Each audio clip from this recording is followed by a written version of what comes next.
Hello, bienvenue à toutes et à tous. J'espère que vous allez bien.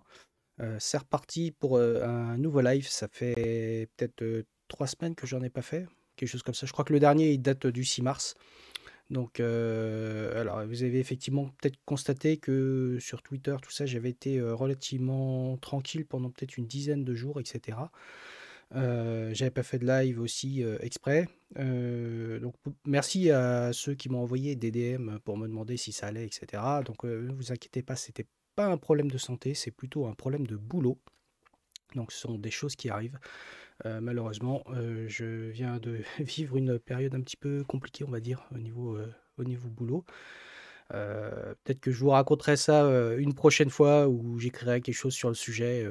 Voilà. Bon, il n'y a rien de grave, mais parfois on vit toujours des petits moments un petit peu pénibles et difficiles au niveau de travail, et c'est un petit peu ce qui m'est arrivé. Voilà, donc là on va reprendre les bonnes habitudes. Aujourd'hui, bah, c'est pas, je vous ai pas prévu un agenda de fou sur ce que je vais vous présenter, mais on va faire un petit peu comme d'hab. On va parler un petit peu de l'actualité tech. Et je ne sais pas combien on est là pour l'instant. On est combien? Allez, on est 5, 6, quelque chose comme ça sur le live. Donc on va commencer tranquillement. Et puis bah, les autres vont arriver. Dès qu'ils auront le temps, parce qu'effectivement, il n'est que midi 20. Eh, salut Stéphane, salut Lille. Je sais pas si on dit Lille. À chaque fois, avec tous ces underscores, c'est très très difficile à lire. Donc, donc, on va commencer tranquillement et je vais vous parler déjà d'une chose, c'est que hier c'était une journée plutôt repos. Le matin, je suis allé voir John Wick 4 avec ma compagne, parce qu'elle est comme moi, elle adore John Wick. Donc c'était un moment de ciné plutôt sympa, on a passé un très très bon moment. Ceux qui connaissent la franchise, bah, allez voir John Wick, franchement, vous ne serez pas déçus. Moi je trouve que c'est un très bon opus. En plus, c'est la franchise, entre guillemets, zéro cerveau. On arrive dans le cinéma, on pose son cerveau, comme ça. On regarde le film, on reprend son cerveau important, et hop, c'est parti. Et franchement, on a passé un bon moment. Le film est quand même un poil long parce que je crois qu'il dure. Salut Sylvain, je crois qu'il dure 2h45 ou quelque chose comme ça. Il est assez long, le film, pas loin de 3 heures. Mais on n'a pas vu le temps passer. Voilà, il y a des morts par centaines comme dans tous les John Wick, des hectolitres, des hectolitres de sang qui giclent partout, etc. Alors des morts à coups de sabre, à coups de flèche, à coups de pistolet, à coups de tout ce que vous voulez. Enfin bref, c'est ouais. Ouais, comme tu dis, Stéphane, ça fait du bien. Effectivement, j'aime bien cette franchise parce qu'en plus, enfin, contrairement à d'autres franchises de type DC, Marvel, machin, etc., c'est-à-dire que il y a pas beaucoup d'humour dedans. C'est-à-dire souvent dans les franchises, dans les grosses superproductions type DC, Marvel et tout ça, les super-héros, c'est que souvent ils sont en train de combattre et puis tout d'un coup, il y a un des héros qui va sortir une pauvre blague comme ça. Je trouve que ça tombe super à plat alors que c'est censé être des moments intenses en termes d'action. Et puis les mecs, ils font des blagues devant le grand méchant. Enfin, je trouve que ça marche pas du tout. Alors que dans des films comme John Wick, par exemple, c'est des films dans lesquels il y a une certaine tension et il y a pas d'humour qui est positionné comme ça juste parce que les scénaristes se sont dit ouais, il faut mettre une tranche d'humour parce que c'est comme ça, parce que maintenant c'est la règle dans les grosses super prod. Alors que là, le film est un peu lent au début. Et puis au final, après, ça passe. Il y a trois grosses parties, on va dire, où il y a beaucoup d'action, mais les scènes de combat restent toujours, comme dans les précédents opus, très lisibles. Ça c'est quand même appréciable. Il y a pas d'effet shaky cam, et cetera, comme on peut voir dans certains films où on a l'impression qu'on a la vue qui se brouille et tout. Ouais, tu as raison Sylvain, en plus il y a Keanu, c'est quand même, un bon acteur. Franchement, Keanu Reeves, il fait quand même une bonne partie de ses cascades. J'aimerais bien pouvoir faire la même chose à 58 ans, mais vu comment je suis à quasiment 47, ça m'étonnerait que j'y arrive. Salut René. Donc, enfin bref, donc le film est bien. Franchement, j'ai trouvé. Là, on voit qu'ils ont beaucoup plus de budget que par rapport au premier John Wick. Moi, j'avais découvert le premier John Wick totalement par hasard en VOD avec ma compagne. On s'était dit, tiens, c'est quoi ce truc-là? On l'avait découvert en VOD, je crois, peut-être en 2015, 2016, je sais plus, quelque chose comme ça. On s'est dit, tiens, on va regarder ça. Puis on s'est dit, ah ouais, ouais, le film, vraiment clair, limpide, efficace. Les mecs, ils viennent pour tuer son kleps et voler sa bagnole. Et puis, c'est une histoire de vengeance, c'est straight to the point. Ça y va et direct. Et franchement, Voilà, j'aime bien le genre de film comme ça, efficace. Après, ils ont construit une sorte d'univers autour de tout ça. Je trouve que le troisième était moins bon et le quatrième est revenu un peu plus aux bases. Je pense qu'il était beaucoup plus efficace que le troisième film. Enfin, voilà. Donc, c'était un bon film. Si vous aimez la franchise, que vous aimez Kinu ou vous aimez ce type de film, allez le voir. Franchement, vous allez passer un bon moment. Ça vaut le coup. Et l'après-midi, après la séance de ciné, coucou Emma. Après la séance de ciné, ben, en fin d'après-midi, on est allé à l'opéra de Massy. Je vous affiche ça. Où de temps en temps, comme nous sommes massicois. Oui, les habitants de Massy sont des massicois. On reçoit avec ma compagne sur nos téléphones des petits SMS de l'Opéra de Massy qui dit ah, pour tel concert ou tel événement qui va se passer à l'Opéra tel jour, il reste des places, elles sont mises à des prix assez attractifs. Et donc hier, on est allé voir de la musique, un concert de musique classique par l'Orchestre national d'Île-de-France. Et donc avec trois parties, une partie avec du James Macmillan, du Wolfgang Amadeus Mozart ensuite et du Shostakovich pour terminer. Tout ça d'ailleurs ça devrait plaire à Gouze qui est ici dans les commentaires, car si vous ne le savez pas, Gouze est un super chef d'orchestre et un très très bon musicien. Voilà. Euh, donc je le dis au passage, voilà Gouze, je fais entre guillemets ton coming out.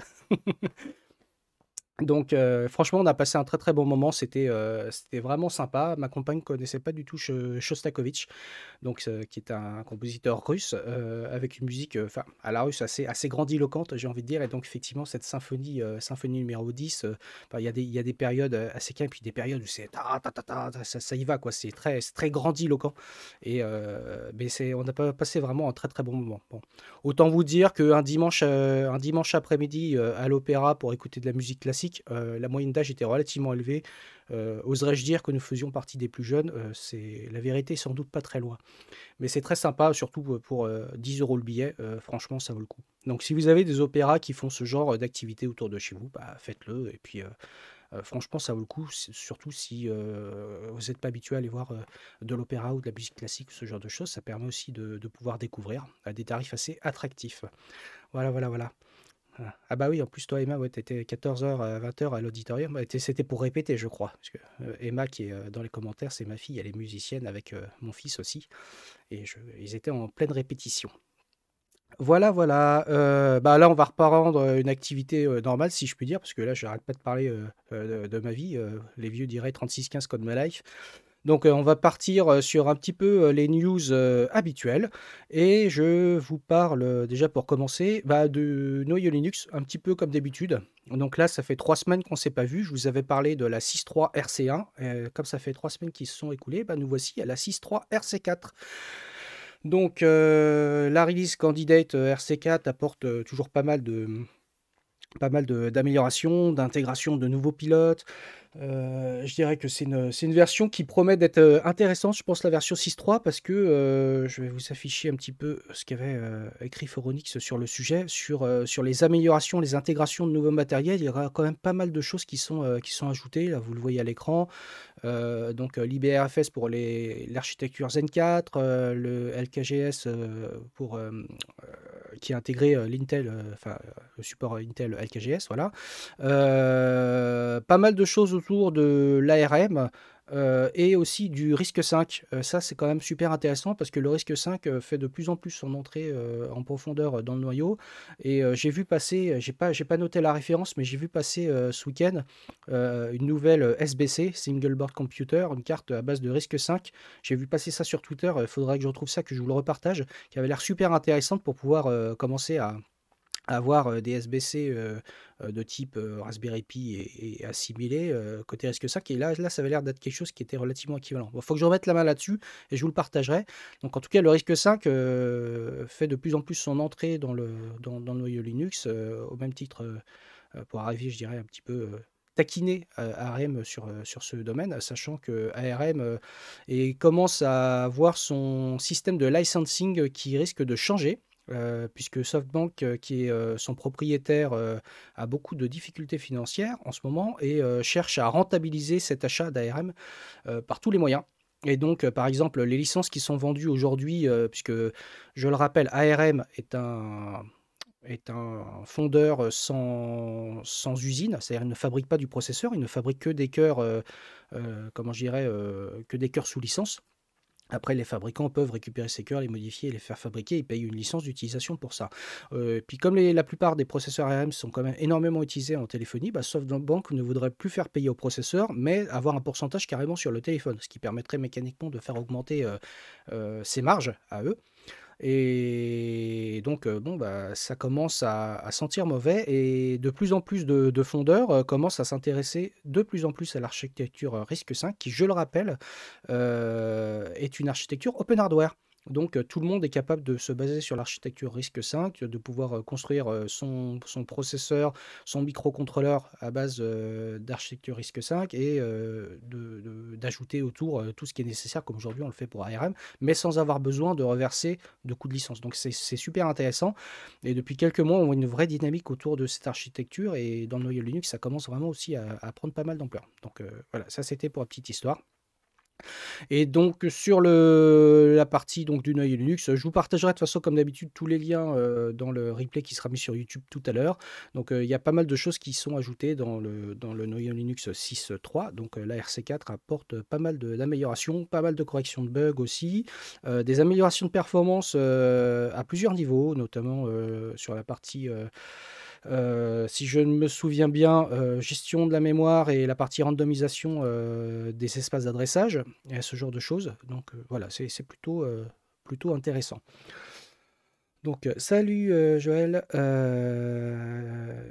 Et voilà, donc je vous en reparlerai de toute façon, comme à chaque fois. Le noyau Linux, c'est une petite info que je suis quand même assez régulièrement, sachant que la version 6.3 ne sera pas une version avec un support à long terme.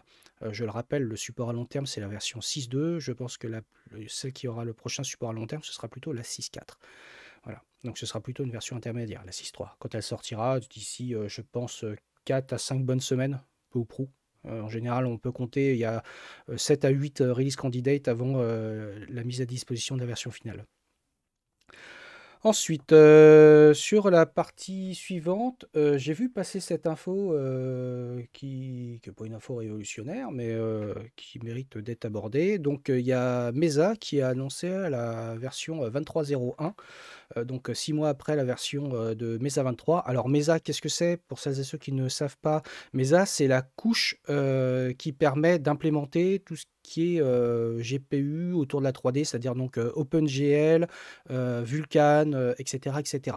Donc, je vais vous afficher le site web de Mesa. Donc c'est une bibliothèque 3D qui existe depuis peut-être, je sais pas, 25 ans peut-être, quelque chose comme ça. Et donc c'est l'implémentation libre de toutes les bibliothèques type OpenGL, OpenGLES, Vulkan, etc., etc., et OpenCL.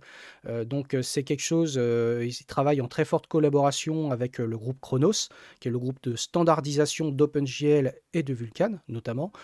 Et donc, c'est en général, on retrouve quand même tout ce qui est standardisé par le Chronos Group, une implémentation assez rapide en général dans Mesa 3D.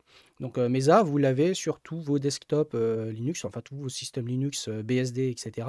C'est ce qui vous permet de pouvoir dialoguer avec votre GPU et de pouvoir faire de la 3D sur votre machine dans les environnements qui ne sont pas Windows, où là, pour le coup, on va plutôt retrouver du DirectX ou des couches OpenGL sur DirectX ou Vulkan sur DirectX, ce genre de choses.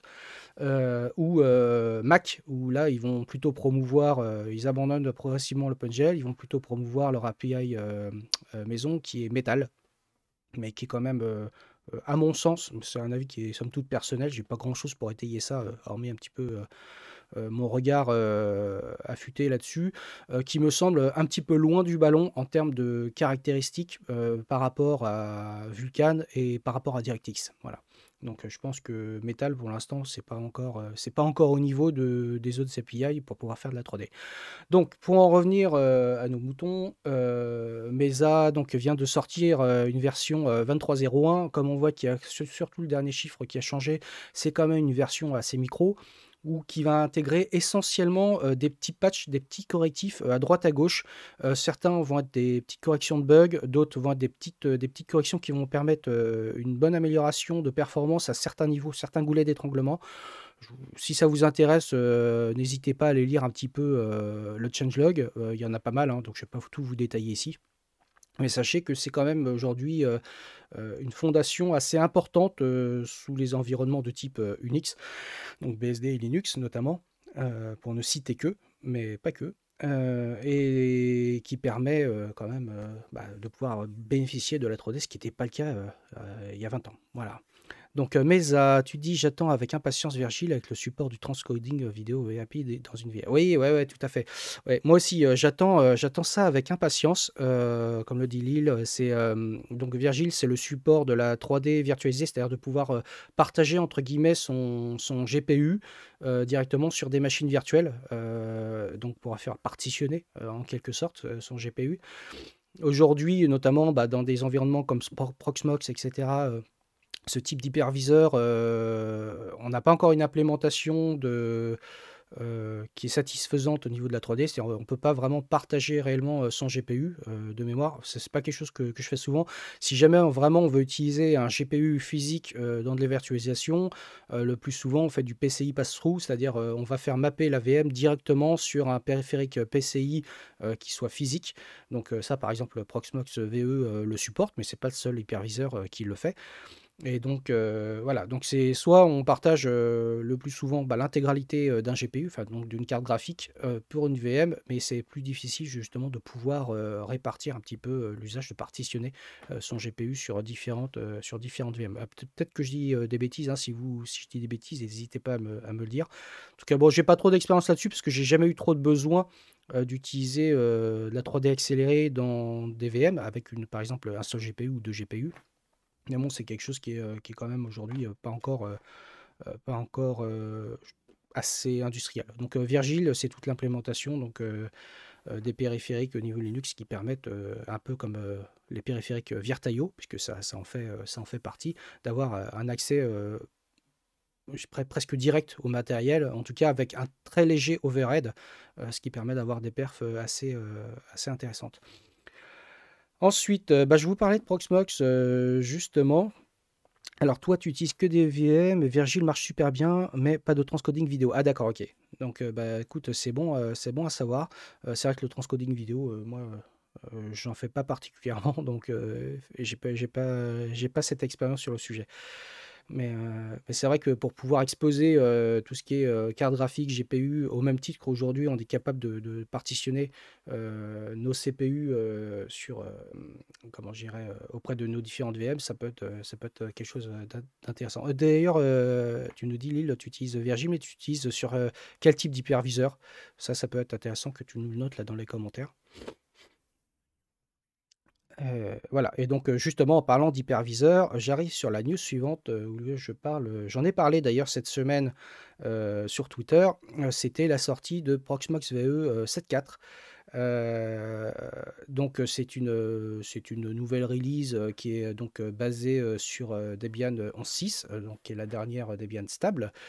Le dernier kernel 5.15, QEMU 7.2, enfin bref, un certain nombre de petites améliorations, de mise à niveau au niveau des couches d'émulation logicielle, que ce soit ZFS, on voit ici LXC 5.02, ZFS 2.1.9, mise à jour de Ceph aussi. Il y a pas mal de petites améliorations sous le capot. Alors le plus gros truc notable, c'est plutôt côté interface utilisateur. C'est qu'aujourd'hui, on bénéficie d'un dark mode. Alors, je sais que le light mode et le dark mode sur les interfaces, tout le monde n'est pas forcément super fan. Moi, j'aimerais. Alors, j'ai testé le dark mode puisque par défaut, lorsque Proxmox se lance maintenant, l'interface Proxmox 7.4 se lance, elle va prendre automatiquement la configuration de votre desktop. Donc, elle est en auto automatiquement. Donc, si sur votre desktop de votre machine, vous êtes en dark mode, elle va être mise automatiquement en dark mode. Si vous êtes en light mode, automatiquement en light mode. Mais sachez que vous pouvez faire un override en disant je veux forcer le mode dark ou le mode light. Donc ça, c'est plutôt pas mal, hein, comme le font beaucoup de sites web d'ailleurs. Après, l'interface en dark mode, je suis pas forcément super fan. Je préfère le light mode sur Proxmox. C'est peut-être c'est peut-être une question d'habitude, j'ai envie de dire. Donc je suis pas allé au-delà, mais je pense que ça peut être intéressant d'avoir ça pour les fans du dark mode. Ou par exemple, lorsqu'on travaille la nuit dans une pièce très sombre et qu'on ne veut pas être complètement ébloui, ça peut être plutôt pas mal. En tout cas, je pense que ça va dans le sens de l'histoire de beaucoup d'outils, par exemple, comme, j'en sais rien, Grafana, ou n'importe quel, la plupart des sites web aujourd'hui qui implémentent un dark mode. Donc, ça va dans le sens de l'histoire. Donc ça, c'est la plus grosse chose visible, on va dire, sur Proxmox.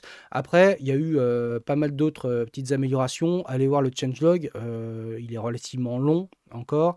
Il y a quelques fixes qui ont été intégrés. Ce qui est si intéressant, c'est de voir, j'en parlais tout à l'heure, le support de RISC-V, RISC-V 32, RISC-V 64, en termes d'architecture de conteneurs supportés. Donc ça c'est plutôt pas mal. Alors, comme les conteneurs ARM, c'est supporté par Proxmox, mais c'est pas supporté directement dans l'interface graphique. C'est-à-dire, vous devez aller créer votre conteneur, entre guillemets, plus ou moins en ligne de commande. Vous pouvez pas dire directement depuis l'IHM de Proxmox, sauf erreur de ma part, de dire vas-y, crée-moi un conteneur en risque 64 ou en ARM 64. Voilà. Mais par contre, dès que vous avez des conteneurs que vous pouvez importer directement de votre hyperviseur, ils peuvent être en architecture RISC-V ou ARM par exemple, et vous pouvez les lancer, et derrière c'est QEMU statique qui va s'occuper directement de la translation dynamique de code, et donc de faire en sorte que votre conteneur, qui est d'une architecture différente de votre architecture x86-64, va pouvoir fonctionner. Donc ça c'est plutôt pas mal. Donc ça, comme je vous le disais, ça va un petit peu dans le sens de l'histoire de RISC-V qui prend de plus en plus de poids sur le marché, et on voit que ça commence à devenir quelque chose vers lesquels il y a beaucoup d'industriels qui vont. Et je pense que ça peut être aussi très très bénéfique pour nous, utilisateurs finaux aussi, à terme, d'avoir des petites machines sympas comme des Raspberry Pi, etc., que l'on peut utiliser, qui sont assez économes en énergie et que l'on peut aussi utiliser en virtualisation. Donc ça c'est quand même pas mal. Voilà. Voilà, des petites améliorations sur sur la partie gestion disponibilité. Le petit truc aussi, alors là, qui m'a fait plaisir, franchement, c'est le bulk stop action qui a été renommé en bulk shutdown. Parce que, en fait, en vrai, à une époque, vous savez, vous pouvez avoir des fonctions bulk, c'est-à-dire agir sur toutes les VM et conteneurs en même temps. Je peux faire un bulk start, par exemple, pour démarrer toutes les VM et conteneurs en même temps. Et à un moment donné, on pouvait dire, on fait un bulk shutdown pour arrêter toutes les VM et les conteneurs en même temps. Sauf qu'à un moment donné, je ne sais pas pourquoi, ça a été renommé stop. Et shutdown et stop, c'est quand même deux choses différentes. Shutdown, ça veut dire j'envoie un signal de shutdown et votre OS dans votre VM ou votre conteneur s'arrête proprement. Stop, ça veut dire je tue violemment la VM ou le conteneur sans préavis ni indemnité. Donc ça, c'était pour beaucoup d'utilisateurs, c'était un petit peu confusant. Ils se disaient, oh là, je vais pas faire bulk stop, moi je vais arrêter ma VM proprement. Et donc j'ai vu beaucoup de personnes qui faisaient sur leur VM bouton droit, clic droit, shutdown, bouton droit, clic droit, shutdown, etc., etc. Donc, plutôt que d'utiliser le bulk shutdown, parce qu'effectivement, les gens, vu que c'était marqué bulk stop, ils pensaient que ça allait stopper plutôt que de faire un shutdown. Donc ça, c'est vraiment le truc à la con. Mais comme quoi, les mots ont un poids. Voilà. Donc, alors Joël, tu disais le mieux c'est d'avoir le choix. Ouais, j'imagine que là tu dis avoir le choix par rapport au light mode et au dark mode. Ouais, ouais, tout à fait. Le mieux c'est d'avoir le choix. Je suis tout à fait d'accord. Et donc sur la partie, ce qui reste, bon vous irez lire les différentes améliorations. Mais bon, il y a pas mal d'améliorations. Très peu, j'ai pas vu de bugs notables. J'ai vu ce matin qu'il y a eu quelques personnes qui ont eu des bugs par rapport aux sauvegardes cette nuit, où ils se sont rendus compte parce qu'ils avaient fait une install non pas à partir de Proxmox, non pas à partir de l'ISO, mais directement sur une Debian 11 existante. Et il semblerait qu'il y avait un paquet qui rentrait en conflit, qui empêchait les sauvegardes de se faire. Donc il y a un rapport de bug qui a été fait sur le sujet et qui doit être corrigé assez rapidement. En tout cas, il y a un workaround qui est de simplement désinstaller le paquet qui va bien. Je repartagerai ça aussi dans le replay tout à l'heure. Mais moi, j'ai pas eu de problème puisque, en général, tous mes hyperviseurs sous Proxmox, qu'ils soient personnels ou professionnels, sont installés directement à partir de l'ISO. Et en général, je fais pas d'upgrade de version majeure. En général, je retire le nœud que je veux upgrader du cluster, je le réinstalle avec l'image ISO et je redémarre le nœud pour le rejoindre au cluster. Donc comme ça, j'ai toujours une install fraîche qui ne va pas hériter du legacy des versions majeures précédentes. Voilà, c'est un peu plus lourd à faire, mais au moins ça apporte quand même beaucoup de sérénité au fur et à mesure du temps, à mon avis. Et donc pour rebondir sur Proxmox, ce qui est intéressant, c'est que Nida, on avait parlé, alors je ne sais pas si Nida est là aujourd'hui. Nida, fais-nous coucou si tu es là dans les commentaires. Et donc, Nidouille avait lancé le nouveau Proxmox est disponible, et du coup, il y a eu un petit thread plutôt intéressant, je trouve, qui était un petit peu trollesque parce que là, si vous suivez Nida, vous savez probablement qu'elle n'est pas particulièrement fan de Proxmox. Elle préfère d'autres solutions de virtualisation. Mais comment je dirais, le thread est assez intéressant parce que ça a permis de mettre aussi en lumière différents types d'hyperviseurs, les avantages et les inconvénients. Et ce qui est assez amusant à observer, c'est que, en fait, dès qu'on parle d'outils, parce que Proxmox, je considère que c'est un outil comme peuvent l'être VMware ou d'autres hyperviseurs de virtualisation, il y a quand même d'avis personnels ou d'attachement à certains types d'outils. Effectivement, ça finit souvent, comme dans beaucoup de discussions, en oui, mais mon outil, il est mieux que le tien, ou celui-ci, il est mieux que le tien, etc., etc. Donc, moi, je suis juste intervenu dans le thread en disant, bah, arrêtez de vous battre pour des outils, parce que au final, bah, les outils, ça reste des outils. Chacun peut avoir une affinité particulière avec un outil, puis certains outils sont plus complets que d'autres, mais aussi tout dépend des contextes d'utilisation. Voilà. Moi, je trouve que, en tout cas, pour ma part, Proxmox, c'est oui, c'est mieux que Proxmox. Oui, merci Fabien. Salut Fixou. Et donc, ouais, moi j'utilise Proxmox depuis de nombreuses années. C'est un outil qui me convient très bien. Je trouve qu'il est très complet, qui est très performant. Et aujourd'hui, pour mon usage, qu'il soit pro ou perso, je n'ai pas trouvé d'outil enfin, je trouve, qui me correspondent plus. Voilà. J'en ai testé d'autres, des hyperviseurs. Pour l'instant, je ne suis pas forcément convaincu par d'autres. VMware, c'est hors de question, puisque pour moi, c'est pas de l'open source, c'est pas du libre. Donc, pour moi, c'est exit VMware. Après, pour les autres hyperviseurs, je n'ai pas trouvé d'hyperviseur qui soit, à mon sens, aussi complet ou plug and play que les Proxmox pour mes usages. J'insiste bien sur le pour mes usages. Je trouve que c'est un super bon hyperviseur. Par contre, c'est potentiellement pas le plus performant. Donc, sur certains usages, mais au vu de ce que je fais, moi, ça me convient très bien, et c'est une solution qui est quand même relativement industrielle, relativement stable, qui fonctionne quand même très bien, parce que j'ai vraiment jamais eu aucun problème avec cet hyperviseur. Donc, voilà. Donc, je vous partagerai le thread, vous irez lire. Il y a des commentaires qui sont assez intéressants sur le thread de Nida, qui permettent aussi de confronter différents avis, différentes façons de travailler, différents besoins, et c'est intéressant. Mais c'est vrai qu'on a toujours tendance, notamment sur Twitter, surtout, comme tu le dis Joël, surtout en 140 signes, à tomber dans mon outil est mieux que le tien. Oui, mais et moi, c'est vrai que comme j'avais mis dans le commentaire que j'ai mis sur ce thread, c'est moi, on me critique souvent parce que j'utilise VI, parce que je fais du C++ et que j'utilise Proxmox. Mais en fait, en vrai, je m'en tape parce que ce sont des outils qui me correspondent. Et je me sens relativement efficace avec ces outils. Après, s'il y a d'autres outils qui viennent enrichir ma toolbox et me rendre plus performant, probablement qu'à un moment donné, je changerai d'outil. Mais tant que je reste relativement performant avec ces outils-là, efficace, performant, je ne sais pas, mais en tout cas relativement efficace, je vais continuer avec. Et puis, par contre, ce qui m'empêche pas de m'intéresser à d'autres outils sur le marché. Voilà. Mais c'est comme les éditeurs, VI versus Emacs versus VS Code versus patati patata, C++ versus Rust versus JavaScript versus Go versus ce que vous voulez.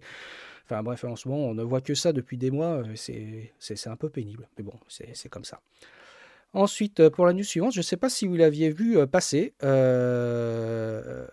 Alors, Fabien qui dit venez sur Mastodon, on a 500 caractères pour s'engueuler. Et on s'engueule pas. Ouais, mais tu sais, maintenant, sur Twitter, on peut acheter l'abonnement à 8$ ou 8 €, je ne sais pas exactement, et on a le droit à je ne sais pas combien, plus de 1000 signes ou je ne sais pas combien, pour pouvoir faire des threads hyper longs, etc. Un peu comme sur LinkedIn. Donc, tu vois, au final, on peut s'engueuler en plus que 140 signes. Bon, moi, j'ai pas pris la petite pastille bleue, parce que 140 signes, finalement, pour l'instant, ça me va très bien. Enfin, c'est pas 140, c'est 280, hein, quand même. Donc, voilà. Et donc, Qu'est-ce que je disais? Oui, c'était pour la news suivante. Vous l'avez vu passer. Donc, on parle beaucoup d'IA depuis quelques temps, depuis maintenant 4 ou 5 mois. Ça fait vraiment partie des choses qu'on va passer en permanence. D'ailleurs, si vous allez sur le github.com/trending, si vous voyez donc les trending topics de GitHub, vous allez voir que c'est essentiellement des sujets d'IA, enfin des projets d'IA qui battent le haut du pavé. On ne parle que de ça, et notamment de ChatGPT, puisqu'on ne parle que de ça en ce moment. Et évidemment, ChatGPT, bah, j'ai testé. Je trouve l'outil plutôt intéressant et assez performant, il faut quand même l'avouer. Je ne vais pas ici disserter sur tout ce qui est est-ce que ça va remplacer les codeurs, machin, patati patata. Moi, j'ai un petit peu mon avis sur le sujet. Ça va peut-être probablement faire du mal à notre métier, enfin faire du mal à certaines personnes dans notre métier, et ça va peut-être changer le métier, notre façon de faire notre métier, de coder ou de faire d'autres choses dans le futur. En tout cas, force est de constater, c'est que ChatGPT, c'est un outil super puissant. Moi, j'ai testé, je l'ai un petit peu challengé sur écrire du code, sur différentes questions qui sont pas forcément liées à la tech, etc. Parfois, il donne des réponses qui sont quand même relativement bluffantes. Néanmoins, il faut quand même lire entre les lignes, c'est que parfois, ChatGPT parfois tendance à affabuler ou à faire te produire du code qui complique carrément pas, mais qui est quand même d'un niveau suffisamment élevé pour avoir un bon template, un bon boilerplate, j'ai envie de dire, pour faire ce que tu as envie de faire. Je l'ai fait il y a encore ce matin. Je suis allé assez loin en lui disant vas-y, écris-moi un petit programme en C++ qui fait une requête HTTP sans utiliser curl. Et donc, j'ai itéré un petit peu sur ce truc-là. Il m'a fait d'abord un code très très impératif à la C. Ensuite, j'ai dit modifie-moi le code pour encapsuler telle partie de code dans une classe. Il l'a fait, etc. Mais par contre, plus j'allais loin, plus le code qu'il générait ne compilait pas ou avait des problèmes. Et parfois, entre deux questions-réponses successives, il a tendance un petit peu à changer ce qu'il a écrit précédemment. Donc on voit bien que c'est quelque chose qui est génératif, et il adapte un petit peu au fur et à mesure, mais ça donne quand même des réponses qui sont relativement pertinentes. Par contre, la semaine dernière, je crois que c'est la semaine dernière, il s'est passé ce problème, c'est-à-dire qu'à un moment donné, pendant que j'utilisais, je me suis dit, tiens, c'est bizarre, quand j'ai rafraîchi ma page, dans mon historique, j'ai un truc, c'est pas moi qui ai tapé ça. Et j'ai trouvé ça bizarre. Je cliquais dessus, j'avais des erreurs, ça revenait, ça repartait. En plus, ChatGPT était super lent. Puis tout d'un coup, paf, j'ai plus accès. Il disait oui, on a atteint notre limite maximum d'utilisateurs, revenez plus tard, etc. Et je me suis dit quand même, j'ai l'impression qu'il y a quand même un bug chez ChatGPT. J'ai l'impression d'avoir l'historique de quelqu'un d'autre. Et effectivement, je vous l'affiche, à cause d'un bug, ChatGPT laisse fuiter l'historique de vos conversations. Et donc, ce qui s'est passé, c'est que la plupart des utilisateurs se sont retrouvés à dialoguer avec ChatGPT en ayant dans l'historique leur propre historique, mais aussi potentiellement l'historique d'autres personnes, ce qui m'est arrivé, ce qui peut avoir des conséquences assez néfastes, parce qu'il y a quand même beaucoup de gens qui ont tendance à mettre des informations, je dirais, un petit peu sensibles dans le ChatGPT. Il ne faut pas oublier que c'est quand même encore un programme relativement expérimental, j'ai envie de dire. Donc de là, mettre des informations sensibles, faut quand même... il y a deux poids, deux mesures.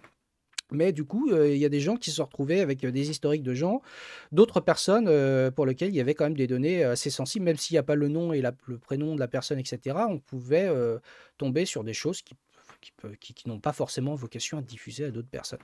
Donc ça laisse poser la question de dire, est-ce que c'est ChatGPT qui a modifié lui-même son propre code pour gérer l'historique?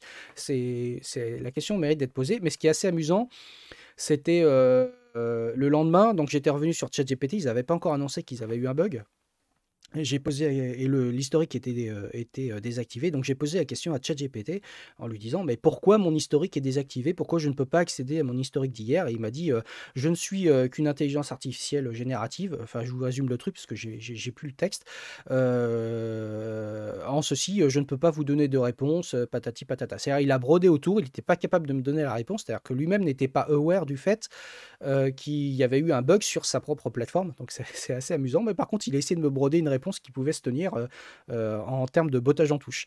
Donc voilà.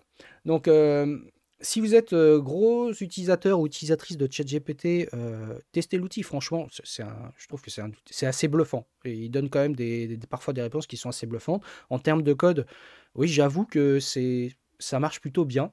il y a encore une belle marge de progression, mais on n'en est qu'au début. Et effectivement, si on a une progression, comme j'ai vu à certains endroits, des gens qui parlent de progression quadratique en termes de performance sur ChatGPT, d'ici un an ou deux, je pense que ça va avoir moyen de bouleverser un petit peu nos métiers, tous les métiers comment je dirais, autour de tout ce qui est de l'intellectuel, c'est-à-dire le code, mais pas que, hein, dire la façon de faire du conseil. Est-ce que ça aussi, c'est le genre de choses qui peut avoir un impact, par exemple, sur les entreprises de conseil, c'est-à-dire des entreprises dont je vais taire le nom, mais des grosses sociétés de conseil dont leur but, c'est de faire des slides et de conseiller des clients, bah, peut-être qu'il y a peut-être moyen de réduire la voilure en nombre de consultants et d'utiliser ChatGPT pour vendre du conseil. Ou carrément que les entreprises elles-mêmes se fassent conseiller par ChatGPT plutôt que de prendre des missions de conseil. Pareil pour écrire du code, des scripts, etc. Des gens qui ne sont pas forcément à l'aise avec une techno, mais qui peuvent demander à ChatGPT de les épauler sur le sujet et de pouvoir écrire le code dont ils ont besoin. Donc c'est assez intéressant. Alors toi, Sylvain, tu dis: «Je suis tombé sur une vidéo de Micode sur, Llama, CPP». Oui, ça je l'ai vu passer. Je l'ai pas encore testé, mais par contre, lui aussi, c'est un des concurrents, de ChatGPT qui est fait par Facebook, qui commence à prendre aussi pas mal d'ampleur, sur le sujet. Et il y a aussi, l'IA de Google qui arrive, parce que Google, ils y travaillent depuis des années, mais ils avaient, freiné des cas de fer pour le mettre à disposition. Sachant que ChatGPT, eux, ils ont pas freiné les cas de fer, ils ont pris, entre guillemets, «les parts de marché». Et donc là, Google essaye de courir un peu derrière avec leur propre IA. Et là, on commence à voir quand même 3-4 gros IA de 3 gros GAFAM, on va pas se mentir, qui arrivent pour prendre le terrain. Et bon, voilà. Alors toi, Joël, tu dis l'IA de Google pour le moment, c'est une blague. Ouais, c'est peut-être une blague, peut-être par rapport à GPT, mais je pense qu'ils ont quand même beaucoup travaillé sur le sujet, comme Facebook, hein, d'ailleurs, ces dernières années. Et je pense qu'ils n'envisageaient pas à ce qu'une autre IA vienne leur damer le pion directement comme ça sur le marché. Et je pense qu'ils mettent pas tout en prod, leur modèle directement, peut-être pour différentes raisons qui m'échappent, mais ils ont sûrement leur raison, enfin à mon avis. En tout cas, là, on voit bien que donc il y a ChatGPT qui sort de nulle part, qui est en train de s'allier à Microsoft, et Microsoft qui l'intègre à GitHub, qui l'intègre à Bing, etc. Donc Microsoft, ils ont une nez creux sur le sujet, donc ils commencent à prendre carrément le marché là-dessus. Donc il y a Mac de Facebook qui arrive, celle de Google, donc quand même trois gros GAFAM qui, en plus nous avoir bouffé nos données pendant des années, ils sont en train de nous proposer des outils aussi d'IA quand même relativement performants. Mais c'est le balbutiement, mais on est à l'aube de quelque chose et je pense que ça a surveillé de près. Et il va peut-être falloir qu'on pense à refactorer un petit peu nos métiers dans le futur, ou en tout cas nos façons de faire, nos façons de travailler, nos façons de conseiller. Et c'est vrai que pas que dans le métier du code, hein, on voit même les IA génératives de type, comment ça s'appelle, Midjourney par exemple, qui là, depuis sa dernière version, arrive à produire des images photoréalistes, mais vraiment à s'y méprendre. Et on l'a vu, hein, avec soi-disant Trump qui avait été arrêté par la police, ou Emmanuel Macron qui a ramassé les poubelles dans les rues de Paris. Vraiment, c'est quelque chose en termes de désinformation ou en termes de manipulation de foule, c'est quand même aussi inquiétant qu'impressionnant. Donc voilà, ça fait poser des questions sur beaucoup de métiers, notamment par exemple les métiers de photographe, les métiers de graphiste, les métiers de tout. Et c'est vrai aussi pour la musique, hein, parce qu'il y a des IA génératives en termes de musique. Et là, je pense à toi particulièrement, Sylvain. C'est des choses sur lesquelles il y a pas mal de boîtes qui travaillent depuis des années. Et là, on parle de Midjourney, mais effectivement, il existe à peu près les mêmes choses pour tout ce qui est musique, composition musicale, et écriture de paroles de chansons, etc. Donc voilà. Donc voilà, je voulais juste vous parler du bug de ChatGPT qui s'est produit la semaine dernière. C'est quand même inquiétant d'avoir quand même les historiques des uns et des autres qui viennent se mélanger aux différents utilisateurs. C'est quand même le truc, c'est pas glop. Voilà. Bon, bref. Et donc pour clore ce chapitre, parce que je crois que l'ami Titi Moby fait son live juste après. Thierry, dis-moi dans le chat si tu fais ton live. Comme ça, on décroche chez toi juste après. Je voulais vous parler donc du dernier sujet, c'est de Excalibro. Donc j'ai découvert cet outil qui existe depuis un petit moment apparemment, depuis 3 ans. Excalibro, qu'est-ce que c'est? Donc c'est un tableau blanc numérique qui vous permet de pouvoir, comme Miro ou ce type d'outil, de pouvoir avoir à disposition un tableau blanc et de faire du travail collaboratif pour faire des schémas, organiser ses idées, etc., etc. Donc c'est un produit open source. Il en existe une version, là si vous allez ici, sur leur site web excalibro.com. Donc vous pouvez dessiner, vous pouvez faire des schémas, faire pas mal de choses, écrire à main levée, etc., etc. Et donc l'avantage, le fait que ce soit quelque chose qui soit open source, vous pouvez le faire fonctionner. Vous avez un Docker si vous voulez le faire fonctionner en tant que conteneur, mais vous avez toutes les informations si vous voulez le faire fonctionner dans une VM ou un conteneur LXC ou ce genre de choses. Voilà, donc vous pouvez l'auto-héberger, avoir votre propre plateforme en interne chez vous, personnellement ou dans votre entreprise, pour pouvoir avoir à disposition un tableau blanc. Si vous ne voulez pas prendre d'abonnement Miro, par exemple, qui sont des abonnements, et ça je sais de quoi je parle, qui sont relativement onéreux, donc c'est plutôt pas mal. Voilà, donc j'ai testé assez rapidement, je ne suis pas allé très profondément encore dans l'outil, pour voir ce qu'il était capable de faire ou ce qu'il n'était pas capable de faire par rapport à d'autres outils qui sont très, très installés sur le marché. Mais je trouve ça plutôt pas mal. Et puis c'est toujours sympa d'avoir ce type d'outil dans notre toolbox le jour où on en a besoin. Et surtout si on n'a pas envie de mettre nos données chez des grosses boîtes comme Miro ou autre. Voilà. Et voilà, voilà. Alors, Fabien, tu dis Miro, c'est pas l'abonnement qui est cher, c'est la machine pour faire tourner le client web. Ouais, il y a les deux. Les machines, il faut qu'elles soient un peu performantes, mais franchement, les abonnements sont pas donnés. Moi, je le sais par rapport à la boîte dans laquelle je travaille, puisque j'ai pris des abonnements pour tout le monde. Franchement, ça coûte relativement une blinde. Hein. Entre guillemets, les petites sommes multipliées par le nombre de personnes, ça commence à faire cher, sachant qu'en plus, l'interface de Miro, je la trouve quand même assez moyenne. Mais bon. Bref, bref, bref. Du coup, je ne sais pas s'il a mis Titimobi fait son calme. Ah si, il l'a mis plus haut, tout de suite sur calme. Bise, ouais, il a mis, c'est bon. C'est bon. Donc on va pouvoir décrocher chez l'ami Thierry. Voilà, j'ai fait le tour de ce que je voulais vous dire cette semaine. J'espère pouvoir refaire un live la semaine prochaine. Je vous tiendrai au courant. Normalement, oui, mais bon, sait-on jamais. Et donc, on va décrocher chez l'ami Thierry. On va faire un petit raid. Et puis, merci à vous surtout. Et puis, de votre fidélité. C'est toujours un plaisir de partager avec vous toutes et vous tous. Et donc, on va aller faire un petit tour chez l'ami Thierry. Je mets le live cet après-midi en replay sur YouTube avec tous les liens. Comme ça, vous aurez tout à disposition s'il y a des choses que vous voulez aller revoir. Et puis je vous dis à la prochaine. Allez, ciao. On va faire le petit live chez Thierry, /raid Titimobi. Titimobi. Ça doit marcher comme ça. Voilà, le raid a été créé. On va partir dans 9 secondes. 8, 7, 6, 5, 4, 3, 2, 1. Allez, on lance le raid et je vous dis à la semaine prochaine. Ciao.